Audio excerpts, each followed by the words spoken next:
اخلاص، محبت، عقیدت، ادب، احترام سے نبی اکرم صلی اللہ علیہ وسلم کی شان اقدس میں اپنا اپنا ہدیہ درود پاک پیش فرما دیں۔ اللہم صلی علی محمد وعلی آل محمد کما صلیت علی ابراہیم وعلی آل ابراہیم انک حمید مجید۔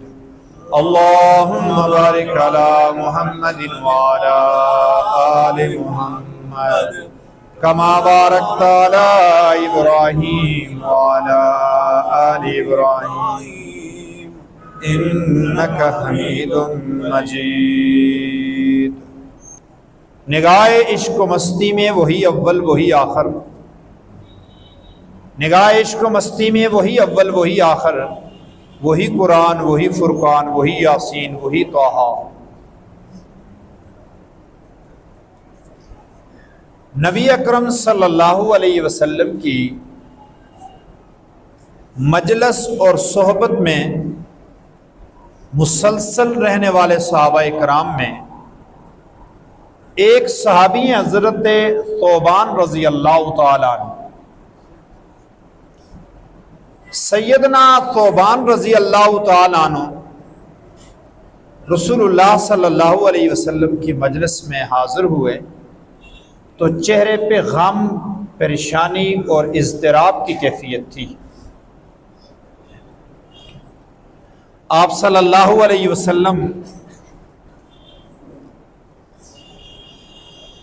حضرت ثوبان رضی اللہ تعالیٰ عنہ کی اس کیفیت کو بھانپ گئے۔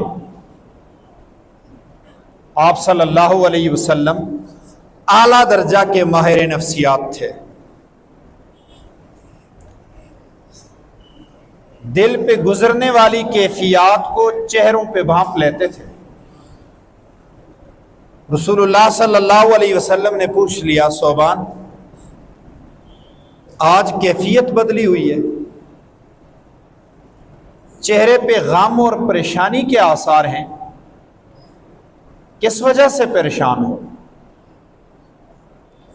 سیدنا ثوبان رضی اللہ تعالیٰ عنہ نے فرمایا، اللہ کے رسول صلی اللہ علیہ وسلم ایک بات نے بہت شدید پریشان کر رکھا ہے، مجھے آپ اپنی جان سے بھی، اپنی اہل و عیال سے بھی، اپنی اولاد سے بھی، اپنے مال سے بھی اور اپنے خاندان سے بھی، اپنی زندگی سے بھی بڑھ کر محبوب ہوں۔ میں گھر میں ہوتا ہوں، بے چین ہو جاتا ہوں تو اٹھ کے آپ کے پاس آ جاتا ہوں، آپ کے پاس سے واپس جا کے گھر پہنچتا ہوں، پھر آپ یاد آتے ہو تو پھر اٹھ کے آپ کے پاس آ جاتا ہوں، آپ کے چہرے انور کو دیکھتا رہتا ہوں۔ اس میں پریشانی کی کیا بات ہے؟ فرمایا، یا رسول اللہ، پریشانی کی بات یہ ہے کہ یہ تو دنیا کی زندگی ہے اور میرے مالک نے میرا مقدر ایسا خوبصورت رکھا ہے کہ میں آپ کی زندگی میں، آپ کے دور میں موجود ہوں۔ پھر اللہ نے مجھے ایمان کی کیفیت عطا کی ہے، ایمان کی طاقت عطا کی ہے، ایمان کی دولت عطا کی ہے، اور پھر میں مدینہ میں رہتا ہوں، آپ کی مجلسوں میں حاضر ہوتا ہوں، اور آپ کی سخاوت ہے کہ آپ نے مجھے روکا بھی نہیں، نمازوں میں آپ کے ساتھ ہوتا ہوں، غزوات میں آپ کے ساتھ ہوتا ہوں، آپ کے مشوروں میں شریک ہوتا ہوں، آپ کی مجلسوں میں ہوتا ہوں، آپ کی صحبتوں میں ہوتا ہوں۔ جس طرح نبوت اللہ کی طرف سے ایک عطا ہے، اس طرح مقام صحابیت بھی اللہ ہی کی عطا ہے۔ غلاموں کو اللہ نے عطا کر دیا، اور بڑے بڑے رئیس جو تھے وہ اس سے محروم رہے۔ کسی کو اللہ نے فارس سے بلا لیا، کسی کو اللہ نے روم سے بلا لیا، کوئی حبشہ سے اٹھ کے آ گیا، کوئی ایران سے سفر کرتے کرتے کرتے وہاں جا پہنچا، کوئی بکتے بکاتے فروخت ہوتے ہوتے ہوتے رسول اللہ کے قدموں میں جا کے دنیا کے اعتبار سے آزاد ہو کے رسول اللہ کا غلام ہو بیٹھا۔ علامہ اقبال رحمۃ اللہ علیہ نے بانگ درا میں حضرت بلال پہ ایک نظم لکھی ہے، بڑی خوب لکھی ہے، اور اس پوری غزل کے اندر، پوری نظم کے اندر، پوری نظم کی جو جان ہے وہ یہ مصرع ہے کہ تیری غلامی کے صدقے ہزار آزاد، تیری غلامی کے صدقے ہزار آزاد۔ وہ حضرت بلال فرما رہے ہیں کہ میری ہزار آزادیاں ہوں، میں آپ کی غلامی پہ قربان کرتا ہوں۔ تو حضرت ثوبان رضی اللہ تعالیٰ فرماتے ہیں یا رسول اللہ، یہ تو اللہ نے مجھے عطا کر دیا ہے کہ میں آپ کی مجلسوں اور صحبتوں میں ہوں اور آپ کا دیدار مجھے مل جاتا ہے۔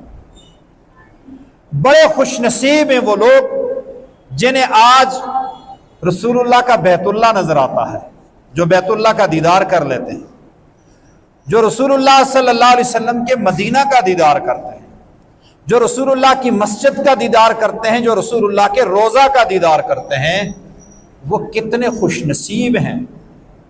کم و بیش 1.5 لاکھ جنہوں نے حالت ایمان میں محبت بری نگاہوں سے رخ مصطفیٰ کا دیدار کیا، وہ کتنے عظیم لوگ ہیں۔ ان کی عظمت کا مقابلہ کوئی بھی نہیں کر سکتا۔ سیدنا ثوبان رضی اللہ تعالیٰ عنہ فرماتے ہیں اللہ کے رسول صلی اللہ علیہ وسلم، یہ تو میرا نصیب ہے، میرا مقدر ہے، مجھے اللہ نے عطا کر دیا ہے، میں آپ کی مجلسوں میں حاضر ہوتا ہوں، آپ کے رخ مصطفیٰ کا، رخ انور کا دیدار کر لیتا ہوں۔ جب موت آ جائے گی، جب حشر قائم ہو جائے گی، جب جنت میں چلا جاؤں گا، یقین سے کہہ رہے ہیں، کوئی شک نہیں، اور واقعی وہ جنتی، جب جنت میں چلا جاؤں گا تو پھر کہاں میں اور کہاں آپ کا مقام و مرتبہ، کتھے میرے علی، کتھے تیری ثنا۔ میرے حبیب صلی اللہ علیہ وسلم، میں تو جنت کے اندر مجھے کوئی تھوڑی سی جگہ مل جائے یہ بھی غنیمت ہے، لیکن پریشان اس لیے ہوں کہ آپ کا جنت میں اعلیٰ مقام ہوگا، میں آپ کا دیدار نہیں کر سکوں گا، مجھے آپ کی مجلسیں نہیں ملیں گی، مجھے آپ کی صحبتیں نہیں ملیں گی، مجھے آپ کی رفاقتیں نہیں ملیں گی۔ جنت میں جانے کا تو یقین ہے، پریشان اس بات سے ہوں کہ رفاقت آپ کی نہیں ملے گی۔ آپ کا مقام بہت اعلیٰ ہے، آپ تو مقام محمود پہ ہوں گے، اور میں تو جنت کے اندر، میرا تو ایک اپنا مقام ہوگا جنت کے اندر، میں تو وہاں ہوں گا، میرا مقام تو زمین پہ، آپ کا مقام تو آسمان پہ ہے۔ اللہ کے نبی صلی اللہ علیہ وسلم نے فرمایا موضع صوت فی الجنت خیر من الدنیا وما فیہا، جنت میں ایک کوڑے جتنی جگہ مل جانا، اس زمانے کا کوڑا اتنا سا ہوگا، جنت میں اتنی سی جگہ مل جانا، دنیا کے اندر جتنی بھی دولتیں ہیں، دنیا کے اندر جتنی جائیداد ہے، دنیا کے جتنے مقام اور مرتبے ہیں، دنیا میں جتنے محلات و مکانات ہیں، سب ان سے کئی گنا بڑھ کر افضل اور اعلیٰ ہے۔ اتنی سی جگہ، ایک گز کے لے، جنت کی ایک گز زمین دنیا وما فیہا سے افضل ہے۔ اور حضرت ثوبان رضی اللہ تعالیٰ عنہ فرماتے ہیں مجھے تو اس بات نے پریشان کر رکھا ہے کہ جنت میں آپ کی رفاقت نہیں ملے گی، آپ کا دیدار نہیں ملے گا۔ آپ صلی اللہ علیہ وسلم نے سورۃ نساء کی آیت نمبر 69 تلاوت فرمائی، من یطع اللہ والرسول فَأُولَٰئِكَ مَعَ الَّذِينَ أَنْعَمَ اللَّهُ عَلَيْهِم مِّنَ النَّبِيِّينَ وَالصِّدِّيقِينَ وَالشُّهَدَاءِ وَالصَّالِحِينَ وَحَسُنَ أُولَٰئِكَ رَفِيقًا۔ جو اللہ اور اس کے رسول کی اطاعت کرتا ہے، ایسے ہی لوگوں پر تو اللہ رب العزت کی طرف سے انعام ہوتا ہے۔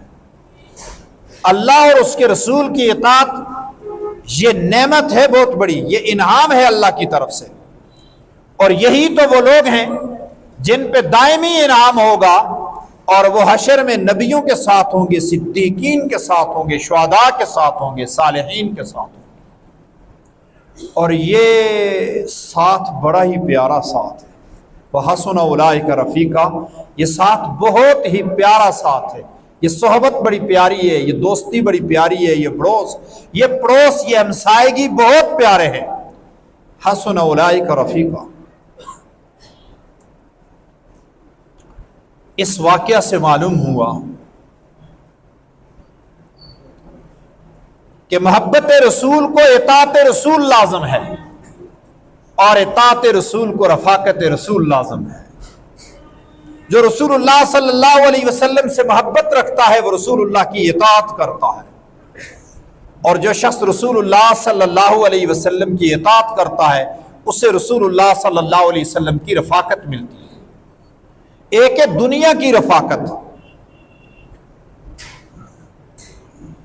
ایک ہے روحانی رفاقت، اور ایک ہے اخروی رفاقت۔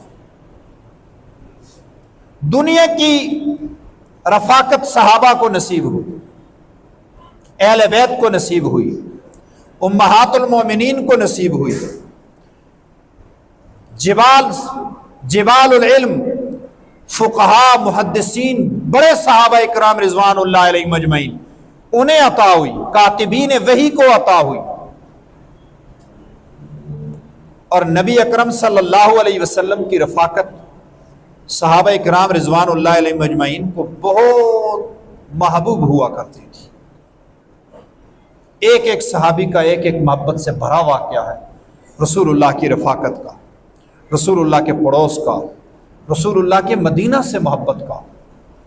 بہت سارے صحابہ اکرام رضوان اللہ علیہ مجمعین مدینہ کے اندر رہتے تھے اور دعا کرتے تھے کہ الہ العالمین اپنے نبی کے شہر میں ہمیں دفن ہونے کی جگہ عطا فرما، اپنے نبی کے شہر میں ہمیں رہنے کی توفیق عطا فرما۔ نبی علیہ الصلوۃ والسلام کے شہر سے بڑی محبت رکھتے تھے، اور شہر سے محبت تھی تو رسول اللہ صلی اللہ علیہ وسلم کے ساتھ کتنی محبت تھی۔ زید ابن حارثہ رضی اللہ تعالیٰ عنہ، آپ سب کو واقعہ یاد ہے، عیسائی شخص تھے، عیسائی خاندان سے تعلق تھا، بچے تھے، کسی نے اٹھا کے غلام بنا کر فروخت کر دیا۔ آج کے زمانے میں ہم حیران ہیں، آج کے دور میں دینی مدرسے کا ایک فاضل اٹھایا، ہمارا ہم عمر ہے بلکہ ہمارا جونیئر ہے، بہت بعد میں فاضل ہوا ہے، ولی اللہ اس کا نام ہے، اور سوشل میڈیا سے جو لوگ تعلق رکھتے ہیں ان کو پتہ ہے۔ اس نے اپنے لیے ایک کام تلاش لیا ہے، وہ کام اس نے یہ اپنے لیے تلاشا ہے کہ بچھڑے ہوئے لوگوں کو ملاتا ہے۔ سلسلہ شروع کیا، ایسی داستانیں ہیں، وہ لوگ جو اپنے 70 سال سے خاندان سے بچھڑے ہوئے، 60 سال سے بچھڑے ہوئے، 30 سال سے بچھڑے ہوئے، بچپن میں ماں باپ سے کھو گئے تھے، کسی نے بیچ دیا، وہاں سے وہاں بیچ دیا، پھر وہاں کام کرتے رہے، اب اس حالت میں پہنچائیں، ماں باپ کا پتہ نہیں، شہر کا فلاں نام ہے، فلاں جگہ سے ہیں، باپ کا نام یاد ہے، ماں کا نام یاد ہے، وہ ان سے معلومات لیتا ہے، سوشل میڈیا پہ دیتا ہے، اس کی ٹیم ہے، لوگ اس کے ساتھ مل کے ورک کرتے ہیں، سینکڑوں لوگوں کو ملا چکا ہے۔ حیران کن بات یہ ہے کہ آج کے زمانے میں بھی بچوں کو اٹھایا جاتا ہے، اغوا کیا جاتا ہے، بیچا جاتا ہے، اور آگے جو ہے ان کے ساتھ زندگی کے اندر ایسی داستانیں آ جاتی ہیں۔ ولی اللہ معروف، ولی اللہ جو ہے وہ ابھی آج کے زمانے میں کام کر رہا ہے اور بہت سارے خاندانوں کو ملا چکا ہے۔ حضرت زید ابن حارثہ کو بھی ان کے والدین سے اٹھا کے اغوا کر کے کسی نے بیچ دیا تھا۔ سیدہ خدیجہ رضی اللہ تعالیٰ عنہ نے خریدا، بکتے سیدہ خدیجہ رضی اللہ تعالیٰ عنہ نے رسول اللہ صلی اللہ علیہ وسلم سے جب شادی ہوئی تو تحفے کے طور پہ رسول اللہ صلی اللہ علیہ وسلم کو عطا کر دیا۔ نبی اکرم صلی اللہ علیہ وسلم کی غلامی میں وہ رہنے لگا، بچہ ہے، ابھی بھی بچہ ہے۔ اس کے والدین کو پتہ چل گیا کہ وہ رسول اللہ صلی اللہ علیہ وسلم کے پاس ہے، تو وہ پہنچ آئے، جتنی قیمت میں آپ نے خریدا ہے اس سے دگنا قیمت عطا کریں گے، بچہ ہمارا ہے واپس دے دو۔ نبی علیہ الصلوۃ والسلام نے فرمایا کوئی قیمت نہیں، لے جاؤ، ایک شرط ہے، وہ اگر جانا چاہتا ہے، اگر وہ جانا چاہتا ہے۔ اللہ اکبر۔ تو حضرت زید ابن حارثہ رضی اللہ تعالیٰ نے فرمایا نہیں، میں نہیں جانا چاہتا ہوں، میں رسول اللہ صلی اللہ علیہ وسلم کے پاس رہوں گا۔ بیٹا ماں آپ کی یاد میں رو رہی ہے، خاندان آپ کو تلاش کر رہا ہے، بڑے خاندان کا شخص تھا۔ حضرت زید ابن حارثہ نے فرمایا ملاقاتیں کر لوں گا لیکن رسول اللہ صلی اللہ علیہ وسلم کے در کو نہیں چھوڑ سکتا۔ آپ صلی اللہ علیہ وسلم نے حضرت زید ابن حارثہ کو اٹھایا، بیت اللہ شریف میں لے گئے اور بیت اللہ میں لوگوں کو جمع کر کے اعلان فرمایا آج کے بعد زید غلام نہیں، زید میرا بیٹا ہے۔ زید ابن محمد کے نام سے مشہور ہوئے حضرت زید ابن حارثہ رضی اللہ تعالیٰ۔ 9 مارکوں میں رسول اللہ نے ان کو سپہ سالار بنایا، 9 مارکوں میں غلامی سے اٹھا کے سپہ سالاری تک پہنچا دیا۔ اور جنگ موتا میں نبی علیہ الصلوۃ والسلام نے جو امیر مقرر فرمائے تھے اور شہادت کی خبر دی تھی ان میں پہلا شخص حضرت زید ابن حارثہ تھا۔ اللہ اکبر۔ حضرت زید ابن حارثہ رضی اللہ تعالیٰ گھر سے تیار ہو کے گئے تھے کہ رسول اللہ صلی اللہ علیہ وسلم نے فرما دیا ہے کہ زید شہید ہو جائے تو عبداللہ ابن رواحہ، وہ شہید ہو جائیں تو پھر یہ، اور پھر اس کے بعد اپنی مرضی کرنا۔ تو حضرت زید رضی اللہ تعالیٰ نے گھر سے تیار ہو کے گئے تھے کہ شہادت ملے گی مجھے۔ نبی علیہ الصلوۃ والسلام کی رفاقت میں ماں باپ اور پورے خاندان کو قربان کر دیا، پورے خاندان کو قربان کر دیا۔ یہ تھی صحابہ کی رفاقتیں۔ میرے بھائیوں، صحابہ اور اہل بیت عظیم ترین لوگ ہیں۔ ہر دور میں ایک فتنہ اٹھتا ہے، ہر دور میں کبھی کون سا فتنہ، کبھی کون سا، کبھی کون سا، کبھی فتنوں کی ایک تاریخ ہے۔ پتہ ہے آج کے زمانے کا کیا فتنہ ہے؟ صحابہ اور اہل بیت کو الگ الگ کر کے پیش کرو۔ صحابہ اہل بیت کے دشمن، اہل بیت صحابہ کے دشمن، روایتیں توڑ موڑ کے جوڑ جاڑ کے اور رنگ برنگے نعرے لگا کے، اور بہت بڑا ان کے پیچھے سپانسرشپ ہے۔ ایک لیکچر کے، ہفتے میں ایک لیکچر کے لاکھوں روپے لیتے ہیں اور ساتھ ساتھ مولویوں سے بھی گمراہ کرتے ہیں۔ کیوں؟ کہ جو عالم ربانی ہے وہ کہتا ہے کہ صحابہ اور اہل بیت اس طرح ہوتے ہیں۔ صحابہ اور اہل بیت میں کوئی نفرت نہیں تھی، کوئی لڑائی نہیں تھی، کوئی جنگ نہیں تھی۔ چند جو مشاجرات ہوئی ہیں وہ تکوینی ہیں، وہ اللہ کا فیصلہ تھا۔ لہٰذا جو شخص اہل بیت کے خلاف بات کرے یا صحابہ کا بغض رکھے اس سے دور رہو، اس کا ایمان مشتبہ اور مشکوک ہے۔ صحابہ بھی عظیم لوگ ہیں، اہل بیت بھی عظیم لوگ ہیں۔ ان لوگوں کا مقابلہ جو رسول اللہ صلی اللہ علیہ وسلم سے مکمل رفاقت رکھتے تھے، اور پھر اہل بیت تو رسول اللہ کا خون ہے، وہ تو رسول اللہ صلی اللہ علیہ وسلم کے گھر کے لوگ ہیں۔ ہم گھر والوں کے بھی ملازم ہیں اور ہم در والوں کے بھی نوکر ہیں، ہم سب کے غلام ہیں، وہ عظیم لوگ ہیں۔ ایک ہے روحانی رفاقت۔ روحانی رفاقت یہ ہے کہ رسول اللہ کے محبوب اعمال تلاش کریں اور ان محبوب اعمال کو اپنے محبوب بنا لیں۔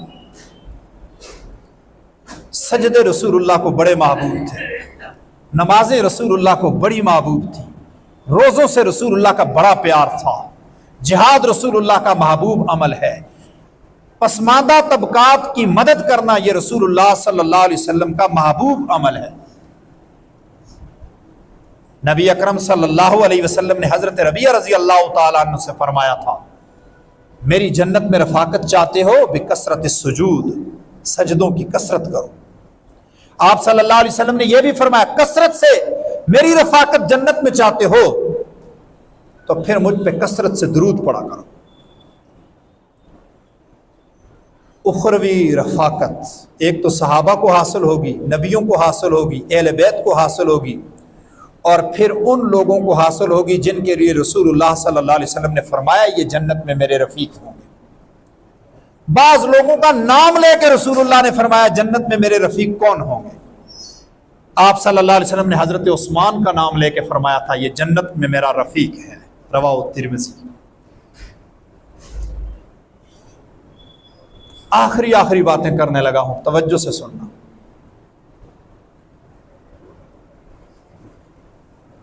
آپ صلی اللہ علیہ وسلم نے فرمایا انا وکافل الیتیم فی الجنت ہاکذا، یتیم کی پرورش کرنے والا شخص اور میں جنت میں اس طرح ہوں گے جس طرح میرے ہاتھ کی 2 انگلیاں ہیں ساتھ۔ آپ صلی اللہ علیہ وسلم نے ارشاد فرمایا،